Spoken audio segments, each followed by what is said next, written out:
मैं एक गृह प्रवेश की पूजा में गया था और वहां पंडित जी पूजा करा रहे थे। पंडित जी ने सबको हवन में शामिल होने के लिए बुलाया और सबके सामने हवन सामग्री रख दी गई। पंडित जी मंत्र पढ़ते और कहते स्वाहा। लोग चुटकियों से हवन सामग्री लेकर अग्नि में डाल देते।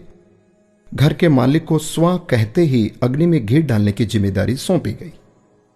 हर व्यक्ति थोड़ी सामग्री डालता, इस आशंका में कि कहीं हवन खत्म होने से पहले ही सामग्री खत्म न हो जाए। घर मालिक भी बूंद बूंद करके घी डाल रहे थे। उनके मन में भी यही डर था कि कहीं घी खत्म ना हो जाए। मंत्रोच्चार चलता रहा, स्वाहा होता रहा और पूजा पूरी हो गई। सबके पास बहुत सी हवन सामग्री बची रह गई। घी तो आधा से भी कम इस्तेमाल हुआ था। हवन पूरा होने के बाद पंडित जी ने कहा कि आप लोगों के पास जितनी सामग्री बची है उसे अग्नि में डाल दें। गृह स्वामी से भी उन्होंने कहा कि आप इस घी को भी कुंड में डाल दें। एक साथ बहुत सी हवन सामग्री अग्नि में डाल दी गई। सारा घी भी अग्नि के हवाले कर दिया गया। पूरा घर धुएं से भर गया। वहां बैठना मुश्किल हो गया। एक एक करके सभी कमरे से बाहर निकल गए। अब जब तक सब कुछ जल नहीं जाता, कमरे में जाना संभव नहीं था।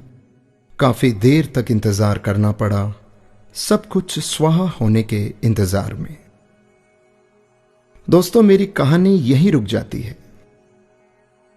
उस पूजा में मौजूद हर व्यक्ति जानता था कि जितनी हवन सामग्री उसके पास है उसे हवन कुंड में ही डालना है, पर सभी ने उसे बचाए रखा कि आखिर में सामग्री काम आएगी या खत्म ना हो जाए। दोस्तों, ऐसा ही हम सब लोग करते हैं। यही हमारी फितरत है।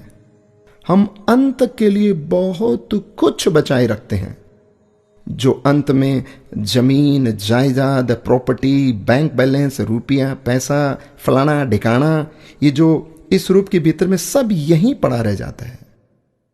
जिंदगी की पूजा खत्म हो जाती है और हवन सामग्री बची रह जाती है। हम बचाने में इतने खो जाते हैं कि ये भी हम भूल जाते हैं कि सब कुछ होना हवन कुंड के हवाले ही तो है। उसे बचाकर क्या करना? बाद में तो सिर्फ धुआं ही होना है। संसार हवन कुंड है दोस्तों, और जीवन पूजा। एक दिन सब कुछ हवन कुंड में समाहित होना है। अच्छी पूजा वही है जिसमें हवन सामग्री का सही अनुपात में इस्तेमाल हो, न सामग्री खत्म हो न बची रह जाए। यही मैनेजमेंट करना है।